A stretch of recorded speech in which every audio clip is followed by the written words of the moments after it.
ಮೃಗಶಿರ ಮಳೆ ಪ್ರವೇಶ ಸಂದರ್ಭದಲ್ಲಿ ಅಸ್ತಮ ರೋಗಿಗಳಿಗೆ ಉಚಿತ ಔಷಧಿ ವಿತರಣೆ. ಗದಗ ಜಿಲ್ಲೆಯ ಗಜೇಂದ್ರಗಡ ಪಟ್ಟಣದಲ್ಲಿ ಮೃಗಶಿರ ಮಳೆ ಪ್ರವೇಶದ ಹಿನ್ನೆಲೆಯಲ್ಲಿ ಅಸ್ತಮ ರೋಗಿಗಳಿಗೆ ಉಚಿತ ಔಷಧಿ ವಿತರಣಾ ಸಮಾರಂಭವು ಪಟ್ಟಣದ ಐತಿಹಾಸಿಕ ದರ್ಗಾದಲ್ಲಿ ಭಕ್ತಿಭಾವ ಹಾಗೂ ಜನಸೇವೆಯ ಮನೋಭಾವದೊಂದಿಗೆ ನಡೆಯಿತು. ಕಾರ್ಯಕ್ರಮದ ದಿವ್ಯ ಸಾನ್ನಿಧ್ಯವನ್ನು ಹಜರತ್ ಸೈಯದ್ ನಿಜಾಮುದ್ದೀನ್ ಶಾಹ ಅಶ್ರಫ್ ಮಕಾನದರ್ ಟೆಕ್ಕಿದ ಬಾಬಣ್ಣವರ್ ವಹಿಸಿದ್ದರು. ಸುಮಾರು 4 ತಲೆಮಾರುಗಳಿಂದ ಅಸ್ತಮ ರೋಗಿಗಳಿಗೆ ಉಚಿತವಾಗಿ ಔಷಧಿ ವಿತರಿಸುತ್ತಾ ಬಂದಿರುವ ಈ ದರ್ಗಾ ಜನಸೇವೆಯ ವಿಶಿಷ್ಟ ಪರಂಪರೆಯನ್ನ ಮುಂದುವರಿಸಿಕೊಂಡು ಬಂದಿದೆ. ದೂರದೂರಿನಿಂದ ಆಗಮಿಸಿದ ನೂರಾರು ಅಸ್ತಮ ರೋಗಿಗಳು ಈ ಉಚಿತ ಔಷಧಿಯ ಪ್ರಯೋಜನ ಪಡೆದುಕೊಂಡರು. ಈ ಸಂದರ್ಭದಲ್ಲಿ ಮಾತನಾಡಿದ ಮುಖಂಡರು, ಧರ್ಮ ಜಾತಿ ಭೇದವಿಲ್ಲದೆ ಮಾನವ ಸೇವೆಯೇ ಪರಮ ಧರ್ಮ ಎಂಬ ಸಂದೇಶವನ್ನ ಈ ದರ್ಗಾ ಹಲವು ವರ್ಷಗಳಿಂದ ಸಾರುತ್ತಿದ್ದು, ಜನರ ಆರೋಗ್ಯ ಕಾಪಾಡುವ ನಿಟ್ಟಿನಲ್ಲಿ ನಿರಂತರ ಸೇವೆ ಸಲ್ಲಿಸುತ್ತಿರುವುದು ಶ್ಲಾಘನೀಯ ಕಾರ್ಯವಾಗಿದೆ ಎಂದು ಅಭಿಪ್ರಾಯಪಟ್ಟರು. ಕಾರ್ಯಕ್ರಮದಲ್ಲಿ ರಫೀಕ್ ತೋರಗಲ್, ಎಚ್ಆರ್ ಮುಜಾವರ್, ಶಿವರಾಜ್ ಘೋರ್ಪಡೆ, ಹಾಸನ ಸಾಬ್ ತಟಗಾರ್, ಶ್ರೀಶೈಲ ಬಿದರಹಳ್ಳಿ ಸೇರಿದಂತೆ ಪಟ್ಟಣದ ನಾಗರಿಕರು, ಸುತ್ತಮುತ್ತಲಿನ ಗ್ರಾಮಗಳ ಮುಖಂಡರು ಹಾಗೂ ನೂರಾರು ರೋಗಿಗಳು ಉಪಸ್ಥಿತರಿದ್ದರು. ಇದೇ ಸಂದರ್ಭದಲ್ಲಿ ಸಮಾಜಮುಖಿ ಸೇವೆ ಹಾಗೂ ಜನಜಾಗೃತಿ ಮೂಡಿಸುವಲ್ಲಿ ಮಹತ್ವದ ಪಾತ್ರ ವಹಿಸುತ್ತಿರುವ ಪತ್ರಕರ್ತರನ್ನು ಸನ್ಮಾನಿಸಿ ಗೌರವಿಸಲಾಯಿತು. ಕಾರ್ಯಕ್ರಮದ ಸೌಹಾರ್ದತೆ, ಮಾನವೀಯತೆ ಹಾಗೂ ಸೇವಾ ಮನೋಭಾವದ ಸಂಕೇತವಾಗಿ ಯಶಸ್ವಿಯಾಗಿ ನೆರವೇರಿತು. ಬ್ಯೂರೋ ರಿಪೋರ್ಟ್, ಎನ್ಕೆಎಸ್ ಟಿವಿ4 ಗಜೇಂದ್ರಗಡ.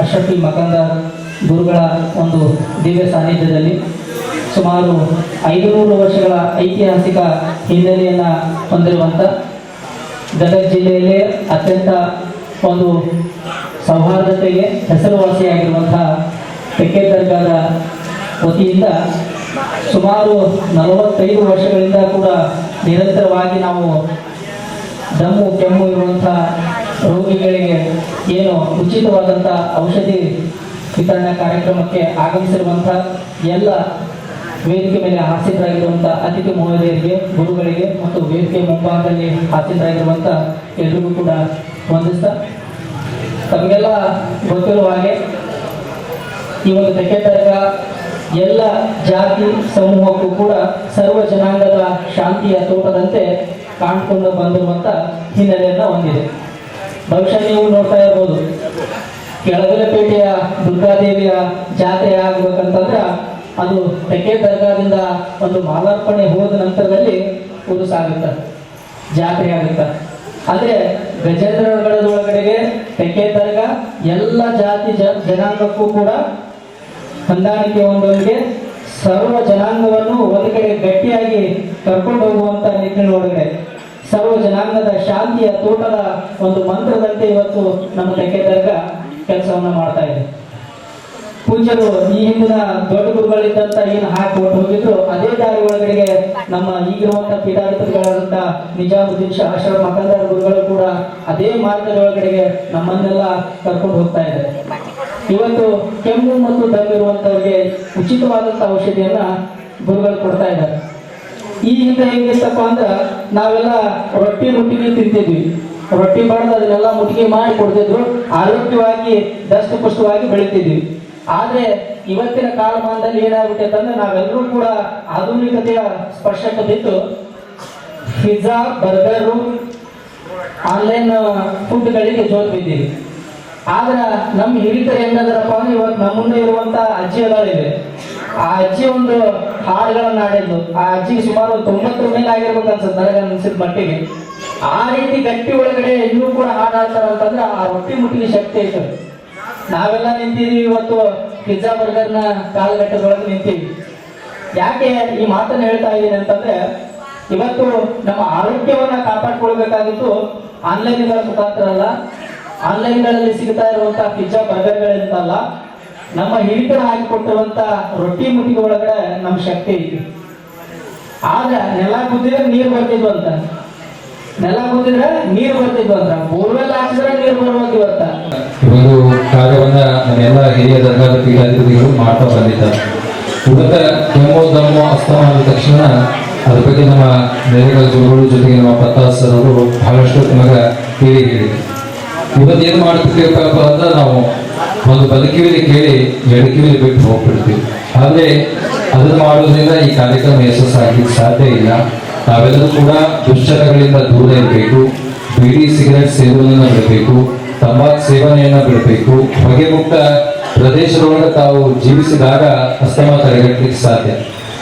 ಹಾಗಾಗಿ ತಮ್ಮ ಆರೋಗ್ಯ ಕೂಡ ತಾವು ಸರಿಯಾಗಿ ಇಟ್ಕೊಳ್ಬೇಕಪ್ಪ ಅಂದ್ರೆ ತಾವು ಅದ್ರ ಜೊತೆಗೆ ಆಹಾರ ಕೂಡ ಸರಿಯಾಗಿ ಇಟ್ಕೊಳ್ಬೇಕು. ಸರಿಯಾದ ರೀತಿ ಒಳಗೆ ಊಟ ಆಗಬೇಕು, ಸರಿಯಾದ ರೀತಿ ಒಳಗೆ ನಿದ್ದೆ ಆಗಬೇಕು, ಸರಿಯಾದ ಸಮಯಕ್ಕೆ ನೀರು ಕುಡಿದಾಗ ಮಾತ್ರ ನಮ್ಮ ಆರೋಗ್ಯ ಸರಿ ಇರ್ಲಿಕ್ಕೆ ಸಾಧ್ಯ.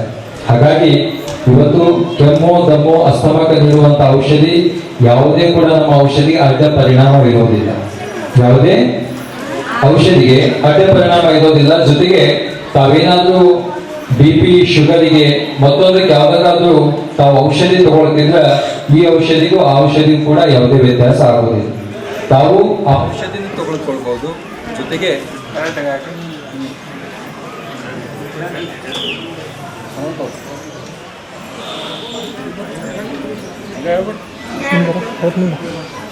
ಜೊತೆಗೆ ಕೆಮ್ಮು ದಮ್ಮು ಅಸ್ತಮಕ್ಕೆ ಏನಪ್ಪ ಅಂದ್ರೆ ನಾವು ಕೊಡುವಂಥ ಔಷಧನೂ ನೀವು ತೊಗೊಳ್ಬೇಕು. ಜೊತೆಗೆ ನಿಮಗೆ ಯಾವ್ಯಾವುದೋ ಔಷಧ ಇದ್ರೆ ಅದನ್ನು ಕೂಡ ನೀವು ತೊಗೊಳ್ಬೇಕು. ಮತ್ತು ಇದನ್ನು ತೊಗೊಂಡ್ರೆ ಜೊತೆಗೆ ಅದನ್ನು ತೊಗೊಂಡ್ರೆ ಏನು ಅಡ್ಡ ಪರಿಣಾಮ ಬೀರ್ತಕ್ಕಂಥ ಭಯ ಯಾರಿಗೂ ಬೇಡ. ನಮ್ಮ ಔಷಧಿ ಯಾವುದೇ ಕೂಡ ಅಡ್ಡ ಪರಿಣಾಮ ಇರೋದಿಲ್ಲ. ಸರಿಯಾಗಿ ಊಟ ಮಾಡಿ, ಸರಿಯಾಗಿ ನೀರು ಕುಡಿದು, ಸರಿಯಾಗಿ ನಿದ್ದೆ ಮಾಡಿದಾಗ ಮಾತ್ರ ನಮ್ಮ ಆರೋಗ್ಯ ಸರಿ ಇರ್ಲಿಕ್ಕೆ ಸಾಧ್ಯ. ಜೊತೆಗೆ ಇವತ್ತು ನಾವು ಏನು ಮಾಡ್ತೀವಪ್ಪ ಅಂದ್ರೆ ಕೆಮ್ಮು ದಮ್ಮು ಅಸ್ತಮ ಅಂದ ತಕ್ಷಣ ತೆಕ್ಕೆದ ದರ್ಗಾದ ಸನ್ನಿಧಾನದೊಳಗೆ ಬಂದು ಔಷಧವನ್ನು ತೊಗೊಂಡು ಮತ್ತೆ ಏನು ಮಾಡ್ತೀವಿ, ಕುಡಿತಕ್ಕೆ ಒಳಗಾಗ್ತಾರೆ, ತಂಬಾಕು ಸೇವನೆಯನ್ನು ಮಾಡ್ತಾರೆ. ಯಾಕಂದರೆ ಅದನ್ನೆಲ್ಲವನ್ನು ಬಿಟ್ಟು ಹಾಕಬೇಕು. ದುಶ್ಚಟಗಳಿಂದ ದೂರ ಇದ್ದಾಗ ಮಾತ್ರ ಈ ಒಂದು ಆರೋಗ್ಯಕರವಾಗಿ ಇರಲಿಕ್ಕೆ ಸಾಧ್ಯ. ಹಿರಿಯ ದರ್ಗಾದ ಪೀಠಾಧಿಪತಿಗಳು ತಮಗಾಗಿ ಅನಾರೋಗ್ಯ ಇರುವವರಿಗೆ ಎಲ್ಲರೂ ಕೂಡ ಒಳಿತಾಗಬೇಕು, ಒಳ್ಳೆಯದಾಗಬೇಕನ್ನೋ ನಿಟ್ಟಿನೊಳಗೆ ಯೋಚನೆಯನ್ನು ಮಾಡಿ ಕೆಮ್ಮು ದಮ್ಮು ಅಸ್ತಮಕ್ಕೆ ಉಚಿತವಾಗಿ ಔಷಧಿ ಕೊಡೋದು, ಜೊತೆಗೆ ಅದಕ್ಕೊಂದು ಔಷಧಿಯನ್ನು ಒಳ್ಳೆಯ ರೀತಿಯೊಳಗೆ ಕಂಡು ಹಿಡಿದಿದ್ದಾರೆ.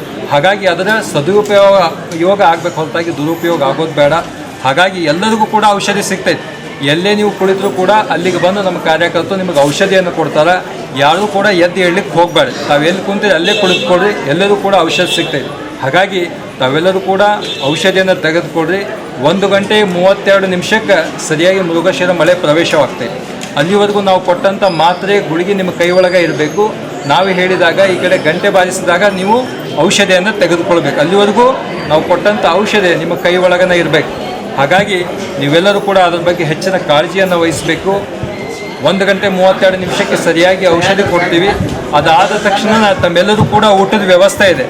ಎಲ್ಲರೂ ನಿಂತ್ಕೊಂಡು ಕುಳಿತುಕೊಂಡು ಊಟವನ್ನು ಮಾಡಿ ಆರೋಗ್ಯಕರದಿಂದ ಎಲ್ಲರೂ ಕೂಡ ಇರಬೇಕು. ಎಲ್ಲರೂ ಕೂಡ ಸೌಹಾರ್ದತೆಯಿಂದ ಬಾಳುವಂತಾಗಲಿ, ಎಲ್ಲರೂ ಆರೋಗ್ಯದಿಂದ ಬಾಳುವಂತಾಗಲಿ. ಸರ್ವೇ ಜನ ಸುಖಿನೋ ಭವಂತು. ಈ ಸಭೆಯ ಸಾನ್ನಿಧ್ಯವನ್ನು ವಹಿಸಿಕೊಂಡಂತ ಹಜರತ್ ನಿಜಾಮುದ್ದೀನ್ ಶಾ ಅಶ್ರಫಿ ತಕ್ಕೇದ ಭಾವನವರ ಪಾದಾರೂಢದಲ್ಲಿ ವಂದಿಸಿ ವೇದಿಕೆ ಮೇಲೆ ಆಸೀನರಾದಂಥ ಯಾವತ್ತು ಈ ತಕ್ಕೇದ ಭಾವನವರ ಈ ದರ್ಗಾದ ಎಲ್ಲ ಅನ್ವಯಿಗಳೇ, ವಿಶೇಷವಾಗಿ ಇವತ್ತಿನ ಈ ಕಾರ್ಯಕ್ರಮದಲ್ಲಿ ಉಪಸ್ಥಿತರಿರ್ತಕ್ಕಂಥ ಯಾವತ್ತು ಎಲ್ಲ ಈ ತಕ್ಕೇದ ರಾಜನವರ ಭಕ್ತಾದಿಗಳೇ, ಈಗಾಗಲೇ ತಮಗೆಲ್ಲ ತಿಳಿದಿರುವ ಹಾಗೆ ವಿಶೇಷವಾಗಿ ಸುಮಾರು 500 ವರ್ಷಗಳ ಇತಿಹಾಸವನ್ನ ಉಳ್ಳಂತ ಈ ತಕ್ಕೇದ ದರ್ಗಾ ಬಹುತೇಕ ಇವತ್ತಿನ ಈ ವಿಶೇಷ ದಿನ ಏನಪ್ಪ ಅಂತಂದ್ರೆ ಔಷಧಿ ವಿತರಣೆ. ಇವತ್ತಿನ ಈ ವೈಜ್ಞಾನಿಕ ಏನು ಜಗತ್ತು ವೈಜ್ಞಾನಿಕವಾಗಿ ಮುಂದುವರೆದರೂ ಕೂಡ ಆ ಅಜ್ಜನವರಲ್ಲಿ ವಿಶ್ವಾಸವನ್ನಿಟ್ಟು, ಈ ತಕ್ಕೇದ ದರ್ಗಾದ ಮೇಲೆ ವಿಶ್ವಾಸವನ್ನಿಟ್ಟು ಅವರ ಆಶೀರ್ವಾದಕ್ಕೆ ನಾವೆಲ್ಲ ಹಾತೊರೆದು ಇವತ್ತು ಅವರ ಸನ್ನಿಧಿಯಲ್ಲಿ ಬಂದು ಅವ್ರ ಕಡೆಯಿಂದ ಔಷಧಿಯನ್ನ ಪಡೆಯಲಿಕ್ಕೆ ಆಗಮಿಸಿದ್ದೇವೆ. ನಾವು ಕೂಡ ದುಶ್ಚಟಗಳಿಂದ ದೂರ ಇರಬೇಕು. ಮದ್ಯಪಾನ ಧೂಮಪಾನದಿಂದ ಇವತ್ತು ನಮ್ಗೇನು ಕೆಮ್ಮು ದಮ್ಮು ಅದು ಬರ್ತದ. ಆರೋಗ್ಯದಿಂದ ಇದ್ದಾಗ ಮಾತ್ರ ನಾವು ಇವೆಲ್ಲಗಳಿಂದ ದೂರದ ಸಾಧ್ಯ ಆಗುತ್ತಾ. ಹಾಗಾಗಿ ಗುರುಗಳು ಬಹಳ ಔಚಿತ್ಯವಾದ ರೀತಿ ಒಳಗಡೆ ಈ ಒಂದು ಕಾರ್ಯಕ್ರಮವನ್ನ ನಡೆಸ್ಕೊಂಡು ಬರ್ತಾ ಇದ್ದಾರೆ. ಆ ಎಲ್ಲರೂ ಕೂಡ ಈ ಒಂದು ಉಚಿತವಾದಂತ ಔಷಧಿಯನ್ನ ಪಡ್ಕೊಳ್ಳೋದಕ್ಕೆ ತಾವು ಕೂಡ ಅದರ ಒಂದು ಸದುಪಯೋಗವನ್ನ ಪಡಿಸ್ಕೊಳ್ಬೇಕು. ಯಾರು ಕೂಡ ಗಲಾಟೆಯನ್ನ ಮಾಡಬಾರದು. ಎಲ್ರಿಗೂ ಕೂಡ ಉಚಿತವಾದಂತ ಒಂದು ಔಷಧಿಯನ್ನ ಗುರುಗಳು ಕೊಡ್ತಾರ. ಈ ಒಂದು ಸಂದರ್ಭದಲ್ಲಿ ನನಗೂ ಕೂಡ ಮಾತನಾಡೋದಕ್ಕೆ ಅವಕಾಶ ಮಾಡಿಕೊಟ್ಟಂತ ಎಲ್ರಿಗೂ ಕೂಡ ಒಂದಿಸ್ತಾ ನನ್ನ ಮಾತುಗಳನ್ನ ಮುಗಿಸ್ತೀನಿ. ನಮಸ್ಕಾರ.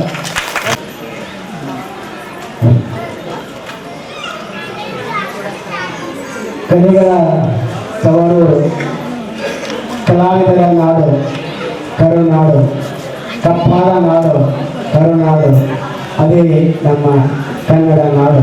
ಕನ್ನಡ ತಾಯಿಯನ್ನು ಸ್ಮರಿಸಿಕೊಂಡು ಇವತ್ತು ವಿಜಯನಗರ ಕೋಟೆ ಭಾಗದೊಳಗೆ ನಮ್ಮ ಭಾವೈಕ್ಯತೆಯ ತಾಣವಾಗಿರ್ತಕ್ಕಂಥ ವಿಜಯನಗರ ನಗರದಲ್ಲಿ 18 ಮಠ, 18 ಮಸೂತಿ, 18 ಬಾವಿಗಳನ್ನ ಒಳಗೊಂಡಿರ್ತಕ್ಕಂಥ ಒಂದು ಭಾವೈಕ್ಯತೆಯ ನಾಡು ಯಾವುದಾದ್ರು ಇದ್ರೆ ಅದು ನಮ್ಮ ಹೆಮ್ಮೆಯ ವಿಜಯನಗರ ಅಂತಕ್ಕಂಥದ್ದನ್ನು ಭಾಳ ಅಭಿಮಾನದಿಂದ ಆರಂಭದಲ್ಲಿ ಹೇಳ್ತಾ, ಇಂತಹ ಭಾವೈಕ್ಯತೆಯ ನಾಡಿನೊಳಗೆ, ಕೋಟೆ ನಾಡಿನೊಳಗೆ ಎಲ್ಲರನ್ನೂ ಒಗ್ಗೂಡಿಸಿಕೊಂಡು ಜಾತಿ ಮತ ಧರ್ಮ ಎಲ್ಲವನ್ನೂ ಮೀರಿ ತಮ್ಮದೇ ಆಗಿರ್ತಕ್ಕಂಥ ಗುರುಗಳ ಒಂದು ಮಾರ್ಗದರ್ಶನ ಆಶೀರ್ವಾದದಿಂದ ಇವತ್ತು ಈ ತೆಗೆದ ಭಾವೈಕ್ಯತೆಯನ್ನು ಮುಂದುವರಿಸಿಕೊಂಡು ಹೋಗ್ತಕ್ಕಂಥ ಹಾಗೂ ಇದರ ಕಾರ್ಯಕ್ರಮದ ಪಾವನ ಸಾನ್ನಿಧ್ಯವನ್ನು ವಹಿಸಿದಂಥ ಪರಮ ಪೂಜ್ಯರ ಪವಿತ್ರ ಪಾದಗಳಿಗೆ ಭಕ್ತಿಯ ಪ್ರಣಾಮಗಳನ್ನು ಸಲ್ಲಿಸಿ ಇದರ ಕಾರ್ಯಕ್ರಮದ ವೇದಿಕೆಯನ್ನು ಹಂಚಿಕೊಂಡಿರ್ತಕ್ಕಂಥ ಹಿರಿಯರು, ಮಾರ್ಗದರ್ಶಕರು, ಪುರಸಭೆಯ ಮಾಜಿ ಸದಸ್ಯರಾಗಿರ್ತಕ್ಕಂಥ UR ಚನ್ನಮೂರ್ತಿ ಸರ್ ಅವರೇ, ಹಾಗೆ ವೃತ್ತಿಯಲ್ಲಿ ನ್ಯಾಯವಾದಿಗಳಾಗಿರ್ತಕ್ಕಂಥ ನನ್ನ ಸ್ನೇಹಿತರಾಗಿರ್ತಕ್ಕಂಥ ರಫೀಕ್ ಚೌಧರಿ ಅವರೇ, ಹಾಗೆ ಗ್ರಂಥಪಾಲಕರಾಗಿರ್ತಕ್ಕಂಥ ಪ್ರತಾಪ್ ಸರ್ ಅವರೇ, ಹಾಗೆ ಪಾಲ್ಗೊಂಡಿರ್ತಕ್ಕಂಥ ಎಲ್ಲ ನನ್ನ ಸಹೋದರ ಸಹೋದರಿಯರೇ, ತಾಯಿಯರೇ, ತಮ್ಮೆಲ್ಲರ ಅಂತರಾತ್ಮಕ್ಕೆ ಶರಣಾರ್ಥಿಗಳು. ಇವತ್ತಿನ ದಿವಸ ಬಹುಶಃ ನನಗೆ ಪರಮ ಪುರುಷರನ್ನು ಇವತ್ತಿನ ಕಾರ್ಯಕ್ರಮದಲ್ಲಿ ಪಾಲ್ಗೊಳ್ಳಿ ಅಂತ ಹೇಳಿ ಆಹ್ವಾನವನ್ನು ಕೊಟ್ಟರು. ಅವರ ಆಹ್ವಾನಕ್ಕೆ ನಾನು ಆಗಮಿಸಿದ್ದೇನೆ. ಆದರೆ ಈಗ ಬಂದು ದೊಡ್ಡದಾಗಿತ್ತು ನಾನು ಜವಾಬ್ದಾರಿಯನ್ನು ಕೊಟ್ಬಿಟ್ಟೆ. ಅತಿಥಿ ಸ್ಥಾನವನ್ನು ವಹಿಸಿಕೊಂಡು ನಮ್ಮ ಭಕ್ತರಿಗೆ ಒಂದೆರಡು ಮಾತುಗಳನ್ನು ಹೇಳಿ ಅಂತಕ್ಕಂಥದ್ದು. ನಾನು ಕೂಡ ಈ ದರ್ಗಾದ ಪರಮ ಭಕ್ತ ಪೂಜ್ಯರ ಒಂದು ಆಶೀರ್ವಾದದಿಂದ ನಾವು ಕೂಡ ನಡೀತಕ್ಕಂಥ ಒಂದು ಕುಟುಂಬ. ಇವತ್ತು ಗಜೇಂದ್ರಗಡ ಭಾಗದೊಳಗೆ ಜೂನ್ 7 ಅಂತ ಹೇಳಿ ನಾವೆಲ್ಲರೂ ಕೇಳ್ತಾ ಇದ್ದೀವಿ. ಆದರೆ ಜೂನ್ 8ನೇ ತಾರೀಕಿನಿಂದ ಈ ಒಂದು ಆರಂಭವಾಗಿರ್ತಕ್ಕಂಥ ಮೃಗಶಿರ ಮಳೆ, ಇದಕ್ಕೆ ನಾವು ಸಾಮಾನ್ಯವಾಗಿ ಇದನ್ನ ರೈತನ ಕೃಷಿ ಚಟುವಟಿಕೆಯ ಆರಂಭವಾಗಿರ್ತಕ್ಕಂಥ ಮೊದಲ ಮಳೆ ಅಂತೇಳಿ. ದೇಶಕ್ಕೆ ಬೆನ್ನೆಲುಬು ರೈತನಾದರೆ, ರೈತನಿಗೆ ಬೆನ್ನೆಲುಬು ಯಾವುದಾದ್ರೂ ಇದ್ರೆ ಅದು ಮೃಗಶಿರ ಮಳೆ ಅಂತೇಳಿ. ಅದರ ಜೊತೆಯಲ್ಲಿ ಇವತ್ತು ನಮ್ಗೆ ಅನ್ನ, ಆಶ್ರಯ ಮತ್ತು ಅರಿವು ಇವುಗಳ ಸಮ್ಮಿಲನ ಬರಬೇಕಾಗಿತ್ತು. ಅಂದರೆ ಅನ್ನ ನೀಡ್ತಕ್ಕಂಥ ರೈತ, ಆರೋಗ್ಯ ನೀಡ್ತಕ್ಕಂಥ ಆರೋಗ್ಯ ಧಾಮ, ಅವು ಯಾವುದಾದ್ರೂ ಇದ್ರೆ ಇವತ್ತು ತೆಕ್ಕಲ್ ದರ್ಗಾದಲ್ಲಿರ್ತಕ್ಕಂಥ ಪರಮ ಪೂಜ್ಯ ಅಮೃತಾಸ್ತ್ರದಿಂದ ಬರ್ತಕ್ಕಂಥ ಗುಳಿಗೆಗಳು ಅಂತಕ್ಕಂಥದ್ದು ಸ್ಮರಿಸಲೇಬೇಕು. ಯಾಕಂದ್ರೆ ಇಲ್ಲಿ ನಮ್ಮಲ್ಲಿ ಇರ್ತಕ್ಕಂಥದ್ದು ಏನಪ್ಪ ಅಂದ್ರೆ ನಂಬಿಕೆ ಅನ್ನೋದು ಬಹಳ ಮುಖ್ಯ. ಈ ಶ್ರೀ ಪೂಜ್ಯರಲ್ಲಿ ನಾವು ಇಟ್ಟಿರ್ತಕ್ಕಂಥ ನಂಬಿಕೆ, ಪ್ರೀತಿ, ಅವರಲ್ಲಿರ್ತಕ್ಕಂಥ ಭಕ್ತಿ ಏನಪ್ಪ ಇವತ್ತು ನಮ್ಮನ್ನ ಸರಿಯಾದಂಥ ದಾರಿಯೊಳಗೆ ಮುನ್ನಡೆಸ್ಕೊಂಡು ಹೋಗ್ತಾ ಇದೆ. ಅದಕ್ಕೆ ಆರೋಗ್ಯ ಇದ್ರೆ ಎಲ್ಲವೂ ಅಂತಕ್ಕಂಥದ್ದು, ಆರೋಗ್ಯವೇ ಭಾಗ್ಯ ಅಂತ ಹೇಳ್ತಾರೆ. ಇನ್ನೊಂದು ದೃಷ್ಟಿಯಲ್ಲಿ ನಾವು ಹೇಳುವುದಾದರೆ ಇದರ ಜೊತೆಯಲ್ಲಿ ಆರೋಗ್ಯ ಅಂದರೆ 6 ಯೋಗ್ಯವೇ ಅಂತಕ್ಕಂಥದ್ದನ್ನು ಕೂಡ ನಾವು ನೆನಪಿಸಬೇಕು. 6 ಯೋಗ್ಯ ಅಂದ್ರೆ ಏನು? ಯಾವ 6? ಕಾಮ, ಕ್ರೋಧ, ಮೋಹ, ಮದ, ಮತ್ಸರ, ಲೋಭ ಇವುಗಳಿಂದ ದೂರ ಬಿದ್ದು ಸರಿಯಾಗಿರ್ತಕ್ಕಂಥ ಆಹಾರವನ್ನು ನಾವು ತೆಗೆದುಕೊಂಡು ಸರಿಯಾದಂಥ ಭಕ್ತಿ ಭಾವದಿಂದ ನಮ್ಮ ದೇವರುಗಳನ್ನ ನೆನೆಸಿಕೊಂಡು 4 ಜನರೊಂದಿಗೆ ನಾವು ಸಹಕಾರದಿಂದ ಸಹವಾಸದಿಂದ ನಾವು ಬದುಕಿದ್ದೇವೆ ಅಂತಂದ್ರೆ ಅಲ್ಲಿ ಒಂದು ಆರೋಗ್ಯಕರವಾಗಿರ್ತಕ್ಕಂಥ ಸಮಾಜ ನಿರ್ಮಾಣವಾಗಲಿಕ್ಕೆ ಸಾಧ್ಯ ಇದೆ. ಅಂತ ಒಂದು ಸಮಾಜವನ್ನು ನಿರ್ಮಾಣ ಮಾಡಲಿಕ್ಕೆ ಇವತ್ತು ಇಂತಹ ಕಾರ್ಯಕ್ರಮಗಳು ಒಳ್ಳೆಯ ವೇದಿಕೆಯೂ ಕೂಡ ಆಗಿದ್ದಾವೆ. ಅಂಥದ್ರೊಳಗೆ ಇವತ್ತು ನಾವೆಲ್ಲರೂ ಈಗ ಸರ್ ಹೇಳಿದ ನಮ್ಮ ಪ್ರಾಸ್ತಾವಿಕ ಮಾತಾಡುವಾಗ ಸಹೋದರ ತಾವಲ್ಲಿ ಹೇಳಿದ ಇವತ್ತು ನಮ್ಮ ಆಹಾರ ಪದ್ಧತಿಯೂ ಕೂಡ ಇವತ್ತು ಏನಾಗಿದೆ ಅಂದರೆ ಬಹಳ ಬದಲಾವಣೆಯಾಗಿದೆ. ನಾವು ದಯವಿಟ್ಟು ಹಿರಿಯರಾದರೂ ಇಲ್ಲ ತಾಯಂದಿರದಿಲ್ಲ ತಾವು ತಮ್ಮ ಮಕ್ಕಳಿಗೆ ಆರೋಗ್ಯದ ಗುಟ್ಟಿನ ಜೊತೆಗೆ ಆಹಾರದ ಗುಟ್ಟನ್ನು ಕೂಡ ಹೇಳ್ಕೊಡ್ಬೇಕು ಅಂತೇಳಿ. ಯಾಕಂದ್ರೆ ಹೇಳಿದ್ರು ಅವಾಗ ರೊಟ್ಟಿ ತಿಂದವರು ಬಹಳ ಗಟ್ಟಿ ಇರ್ತಿದ್ರು ಅಂತೇಳಿ. ರೊಟ್ಟಿ ತಿಂದವ ಬಹಳ ಗಟ್ಟಿ, ಜೋಳ ತಿಂದವ ತೋಳದಾಗಿರ್ತಾನಂತ, ಜೋಳ ತಿಂದವ ತೋಳದಾಗಿರ್ತಾನಂತ, ರೊಟ್ಟಿ ತಿಂದವ ಗಟ್ಟಿ ಆಗಿರ್ತಾನಂತ. ಆದ್ರೆ ಇವತ್ತು ನಾವೆಲ್ಲರೂ ಇಡ್ಲಿ ಒಳ ತಿಂದ ಪ್ಲಾಸ್ಟಿಕ್ ಕೂಡ ಆಗಿಬಿಟ್ಟಿದ್ದೇವೆ. ಅದಕ್ಕೆ ನಾವು ಮಕ್ಕಳಿಗೆ ಅವುಗಳನ್ನ ಕಲಿಸ್ಬಾರ್ದು. ಪಿಜ್ಜಾ, ಬರ್ಗರ್, ಪಾನಿಪುರಿ ಅದು ಇದು ಅಂದ್ರೆ ಇರ್ಲಿ, ಏನೋ ಬಾಯಿ ಜೊತೆಗೆ ಸ್ವಲ್ಪ ಆವಾಗ ಆಗಬೇಕು. ಆದ್ರೆ ಇವತ್ತು ನಮ್ಮ ಮಕ್ಕಳಿಗೆ ಏನಾಗಬೇಕಂತಂದ್ರೆ ಅದೇ ಏನು ಆಹಾರ ಆಗಿದ್ದೇವೆ, ಕೈಯಲ್ಲಿ ಮೊಬೈಲ್ ಅನ್ನ ಕೊಡ್ತಾ ಇದ್ದೇವೆ, ಆ ಫೋನ್ ನೋಡ್ತಾ ಇರ್ತಾವೋ ಅದು ಇಲ್ಲಿ ಹೋಗ್ತಾ ಗೊತ್ತಿಲ್ಲ. ಅದಕ್ಕೆ ದಯವಿಟ್ಟು ತಾಯಿನಲ್ಲಿ ನಾನು ಕೈ ಮುಗಿದು ಕೇಳ್ಕೊತೀನಿ, ಆಹಾರದ ಜೊತೆಗೆ ಆರೋಗ್ಯದ ಕಡೆಗೆ ಮಕ್ಕಳನ್ನು ಬೆಳೆಸಿ ನೀವು ಕೂಡ ಒಳ್ಳೆಯ ಆಹಾರವನ್ನು ಪಡೆದುಕೊಂಡು ಇನ್ನೂ ಇಲ್ಲಿ ಸದಾಶಿವಾಗಿ ಬದುಕೋದ್ರ ಜೊತೆಗೆ ಈ ಭಾಗದೊಳಗೆ ನಮ್ಮಂಥ ಯುವಕರಿಗೆ ಮಾರ್ಗವನ್ನು ನೀಡಬೇಕು ಅಂತ ಹೇಳಿ ನಾನು ಕೇಳ್ತಾ ಇದ್ದೇನೆ. ಅಲ್ಲೇ ಆಹಾರದೊಳಗೆ ಇವತ್ತು ನಮಗೇನಾಗಿರೋದು 45 ವರ್ಷ ಆದ್ಮೇಲೆ ಕಾಲು ಹಿಡ್ಕೊಂಡು ನಡೆಯಕ್ಕೆ ಬರೋಂಗಿಲ್ಲ ಅಂತ ಹೇಳಿ ನಾವು ಭಾಳ ಜನ 60-70 ವರ್ಷದ ನಮ್ಮ ಹಿರಿಯರು ಅಡ್ಡಾಡ್ತಾರೆ, ನಮ್ಗೆ ಅಡ್ಡಾಡಲಿಕ್ಕೆ ಆಗೋದಿಲ್ಲ. 40 ವರ್ಷ ಆಗಿರುತ್ತೆ, ಆಗಲೇ BP ಗುಳಿಗೆ, ಶುಗರ್ ಗುಳಿಗೆ ಚಲೋ ಆಗಿರ್ತವೆ. ಹಿಂದಿನ ನಮ್ಮ ಆಹಾರ ಪದ್ಧತಿ ಹೆಂಗಿತ್ತು ಅಂದರೆ ಆಹಾರದಲ್ಲಿ ಔಷಧಿಯ ಗುಣ ಇತ್ತು, ಆಹಾರದಲ್ಲಿ ಔಷಧಿ ಗುಣ ಇತ್ತು. ಆಹಾರವನ್ನು ತೆಗೆದುಕೊಂಡ್ವಿ ಅಂತಂದ್ರೆ ಔಷಧ ತಗೊಂಡಂಗೆ. ಆದ್ರೆ ಇವತ್ತು ಏನಾಗಿತ್ತು ಅಂದರೆ ಔಷಧನ ಆಹಾರ ಆಗಿಬಿಡುತ್ತೆ ನಮ್ಗೆ. ಮುಂಜಾನೆ ಗುಳಿಗೆ ತಗೊಂಡಿಲ್ಲ, ಟಿಫಿನ್ ಮಾಡೋಕೆ ಆಹಾರ ಮಾಡಿರೋ ಬಿಡು, ಆದ್ರೆ ಸರಿಯಾದ ಟೈಮ್ಗೆ ಔಷಧವನ್ನು ತೆಗೆದುಕೊಂಡಾಗಿದೆ. ಅಂಥ ಪರಿಸ್ಥಿತಿಯೊಳಗೆ ನಾವು ಇವತ್ತು ಬದುಕ್ತಾ ಇದ್ದೀವಿ. ದಯವಿಟ್ಟು ತಾವೆಲ್ಲರೂ ಒಂದು ಆಹಾರ ಮತ್ತು ಆರೋಗ್ಯದ ಕಡೆಗೆ ತಾವು ಕೂಡ ಲಕ್ಷ್ಯ ಕೊಟ್ಟರೆ ಮಕ್ಕಳನ್ನು ಕೂಡ ಹಾಗೆ ಬೆಳೆಸ್ರಿ, ಗಟ್ಟಿಮುಟ್ಟಾಗಿರ್ತಕ್ಕಂಥ ಆಹಾರವನ್ನು ಬೆಳೆಸ್ರಿ. ಇವತ್ತೆಲ್ಲ ನಾವು ಗೊಬ್ಬರ ಹೊಡೆದು ಎಣ್ಣೆ ಹೊಡೆದಿರ್ತಕ್ಕಂಥ ಪದಾರ್ಥಗಳನ್ನು ತಂದು ಹಾಗೆ ತಿಂತಾ ಇದ್ದೀವಿ. ಅನಿವಾರ್ಯ ಆಗಿಬಿಟ್ಟಂತೀಗಲ್ಲ, ಅನಿವಾರ್ಯ ಆಗೈತೆ. ಆದಾಗ್ಯೂ ಕೂಡ ನಮ್ಮ ರೈತಾಪಿ ಕುಟುಂಬದಲ್ಲಿ ಬದುಕತಕ್ಕಂಥ ರೈತರು ಒಳ್ಳೆಯ ಒಂದು ಬೆಳೆಯನ್ನು ಬೆಳೀಲಿಕ್ಕೆ ಪ್ರಯತ್ನವನ್ನು ಮಾಡಬೇಕು. ಒಂದು ಮೃಗೇಶ್ವರ ಮಳೆ ಏನಪ್ಪಾ ಅಂತಂದ್ರೆ ಇದು ರೈತರಿಗೆ ಆಶ್ರಯ, ಆರೋಗ್ಯಕ್ಕೂ ಕೂಡ ಒಂದು ಆಶ್ರಯವನ್ನು ನೀಡ್ತಕ್ಕಂಥದ್ದು. ಹಾಗೆ ಇಲ್ಲಿ ನಮ್ಮ ಆರೋಗ್ಯ ಕಡೆಗೆ ಬಹಳ ಎಚ್ಚರಿಕೆಯಿಂದ ನಾವು ಕೊಡಬೇಕಾಗುತ್ತೆ. ಯಾಕೆ ಕೊಡಬೇಕಾಗುತ್ತೆ ಅಂತಂದ್ರೆ ಅದು ಇದ್ರೆ ಮುಂದೆ ಆರೋಗ್ಯ ಇದ್ರೆ ಎಲ್ಲ ನಾವು ಆಮೇಲೆ ಏನು ಮಾಡಿದ್ರು ಹಿಂಗೆ ಮಾಡಿದ್ರು ಅಂತಂದ್ರೆ ಆಗೋಲ್ಲ. ಅದಕ್ಕೆ ಈ ಆರೋಗ್ಯ ಕಡೆಗೆ ಹೆಚ್ಚು ಗಮನವನ್ನು ಕೊಡೋಣ. ಈ ಒಂದು ಭಾವೈಕ್ಯತೆ ನಡುವೆ ಇಲ್ಲಿ ಪರಮ ಪೂಜ್ಯರು ನಮಗೇನು ದಾರಿ ತೋರಿಸ್ತಾರೆ, ಅವರ ಮಾರ್ಗದರ್ಶನದೊಳಗೆ ಅವರ ಆಶೀರ್ವಾದದೊಂದಿಗೆ ನಾವೆಲ್ಲರೂ ಮುನ್ನಡೆಯೋಣ. ಬಹುಶಃ ಗಜೇಂದ್ರಗಡ ಅಂದರೆ ವಿಶೇಷವಾಗಿರ್ತಕ್ಕಂಥದ್ದು ಇದೆ ಪ್ರದೇಶ.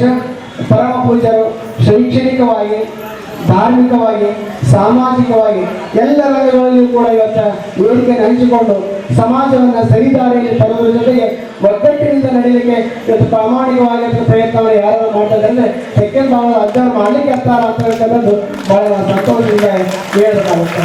ಯಾಕಂದ್ರೆ ಎಲ್ಲೆಲ್ಲ ನಾವು ನೋಡ್ತಾ ಇದ್ದೇವೆ, ಇವತ್ತು ನೋಡಿ ಇಷ್ಟು ಜನ ಸೇರಿ ಯಾವ ಜಾತಿಯವರಿದ್ದೀವಿ, ಯಾವ ಪಂಗಡದಲ್ಲಿ ಯಾವುದರಲ್ಲಿ ಯಾವುದಕ್ಕೂ ಇಲ್ಲಿ ಜಾತಿ, ಮತ, ಪ್ರಾಂತ ಇವೆಲ್ಲವನ್ನು ಮೀರಿ ಇವತ್ತು ನಾವು ಎಲ್ಲರೂ ಸೇರಿದ್ದೇವೆ. ನಾವೆಲ್ಲರೂ ಒಂದು ನನ್ನ ತೀರ್ಥರನ್ನ ಪ್ರಣಾಮಗಳನ್ನು ಸಲ್ಲಿಸಿ, ನಾನು ಬಹಳ ವರ್ಷದಿಂದ ಈ ಕಾರ್ಯಕ್ರಮವನ್ನು ಮಾಡಿಕೊಂಡು ಬಂದಿದ್ದೆ. ನಿಶ್ಚಿತವಾಗಿ ಏನಾಗುತ್ತೆ, ಸ್ವಲ್ಪ ಏನಾದರೂ ಕುಂತಿ ಮೇಲೆ ಹೋದ್ವಿ ಅಂದ್ರೆ ಈ ಕಾರ್ಯಕ್ರಮಕ್ಕೆ ಬರಕ್ಕೆ ಹಾಕಿರ್ತಿಲ್ಲ.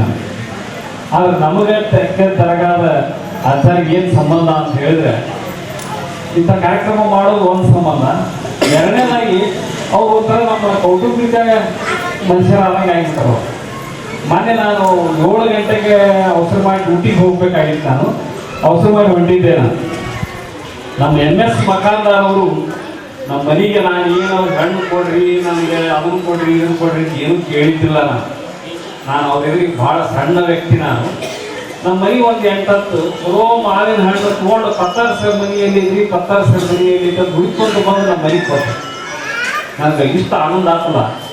ಯಾಕಂದ್ರೆ ದೊಡ್ಡವರು ನಮ್ಮ ಮನೆಗೆ ಹುಡ್ಕೊಂಡು ಬಂದು ನಾ ಏನು ಕೇಳಿದ್ದಿಲ್ಲ, ಅಷ್ಟು ನಮ್ಗೆ ನನ್ನ ಪ್ರೀತಿ ಇಟ್ಟಂಥವ್ರು. ಅದಕ್ಕೆ ನಾನು ಅವರ ಒಂದು ದರ್ಗಾಕ್ಕೆ ಒಂದು ಭಾಳ ಅವಿನಾಭಾವ ಸಂಬಂಧ ನನಗವರು.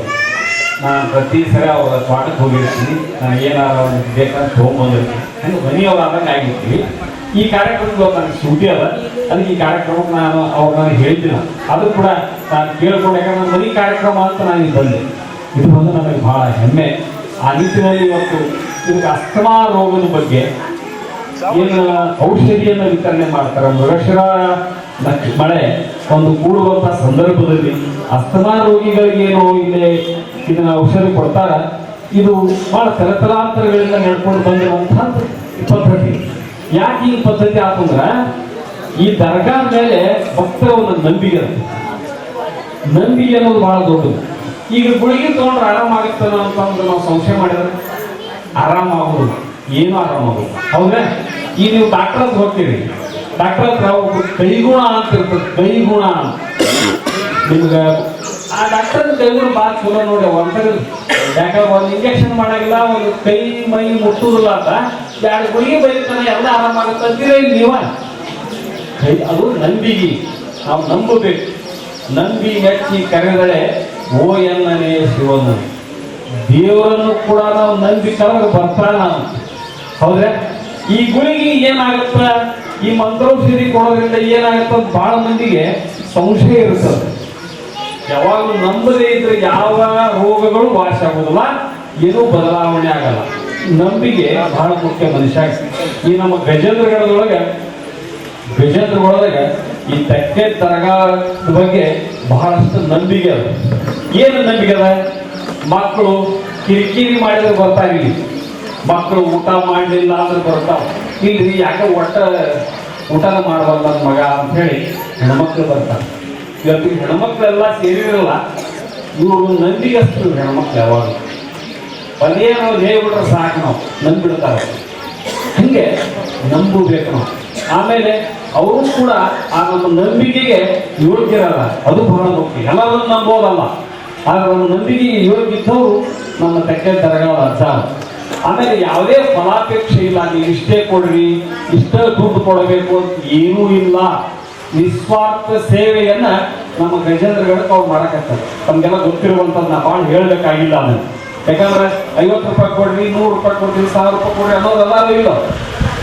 ಆದರೆ ನಮ್ಮ ತೆಕ್ಕೆ ದರ್ಗಾದವರು ಕೈ ನೋಡಂಗಿಲ್ಲ. ಅವ್ರು ಯಾವಾಗ ನಿಮ್ಮ ಆರೋಗ್ಯವನ್ನು ನೋಡ್ತಾರೆ. ಈಗ ಅಸ್ತಮಾ ಅಂದ್ರೆ ಏನಿದು? ಅಸ್ತಮಾ ಅಂತಂದ್ರೆ ಈ ಶ್ವಾಸಕೋಶದ ತೊಂದರೆ ಅಂತ, ಲಂಗ್ ಡಿಸೀಸ್ ಅಂತಂತಾರ ಇಂಗ್ಲಿಷ್. ಲಂಗ್ ಡಿಸೀಸ್, ಲಂಗ್ ಶ್ವಾಸಕೋಶದ ತೊಂದರೆ. ಅದು ನಾವು ನಡೆದ್ರೆ ಆಯಾಸ ಆಗಿ ಉಬ್ಬುಸು ಬರುತ್ತೆ. ಈಗ ತೇಗು ಬರ್ತದ, ತೇಗು ಬಂದ್ರೆ ಅದು ತಂಬೂರಿ ಬಾರಿಸಿದಂಗೆ ಆಗ್ತಿರುತ್ತೆ ಕೆಲವು ಮಂದಿಗೆ. ಜ್ವಾಯಿ ಅಂತ ಹೇಳಿ ನೋಡ್ರಿ. ನೀವು ಯಾರು ದಮ್ಮಿದ್ದವ್ರು ನೋಡ್ರಿ, ನೀವು ಅವ್ರು ಅಂದ್ಬಿಟ್ಟು ಸಾಕದು ಹಿಂಗೆ ತಂಬೂರಿ ಮೀಟಿದಂಗೆ ಆಗುತ್ತೆ. ಹೌದಾ? ಅದಕ್ಕೆ ನಂತರ ಅದು ಹೆಂಗೆ ಬರುತ್ತೆ, ನಮ್ಗಂದ್ರೆ ಹಿಂದೆ ಹೊಗಿ ಮನೆ ಇತ್ತು. ಹೊಗಿ ಅಂದ್ರೆ ಕಟ್ಟಿಗೆ ಊದಿ ಹೊಲಿ ಹಚ್ಚಿದ್ರು. ಅವಾಗ ಅವೆಲ್ಲ ಹೊಗಿ ಬಂದು ನಮ್ಗೆ ನಮ್ಮ ಶ್ವಾಸಕೋಶದಾಗ ಅದು ಹೊಗಿ ಕೂತಾಗ ನಮ್ಗೆ ತೊಂದರೆ ಬರ್ತಿತ್ತು. ಅವಾಗ ಕಫ ಆಗಿ ನಮ್ಗೆ ಊಟ ಹೋಗ್ತಿತ್ತು. ಹೌದಾ? ಇದು ಅಸ್ತಮಾ ಅಂತ. ಇದು ಬ್ರಾಂಕೈಟಿಸ್, ಅಸ್ತಮಾದಾಗ ಬೇರೆ ಬೇರೆ ಅದಾವ. ಹೌದ್ರೆ? ಇನ್ನು ಕೆಲವು ಮಂದಿಗೆ ಈ ಧೂಳದಾಗಿಂದ ಬರುತ್ತೆ ಅಸ್ತಮಾ. ಧೂಳು ಅಂದ್ರೆ ಈ ನಮ್ಮ ಗಜೇಂದ್ರಗಢ ರಸ್ತೆ ನೋಡಿದ್ರೆ ಗೊತ್ತಾಗತ್ತೆ.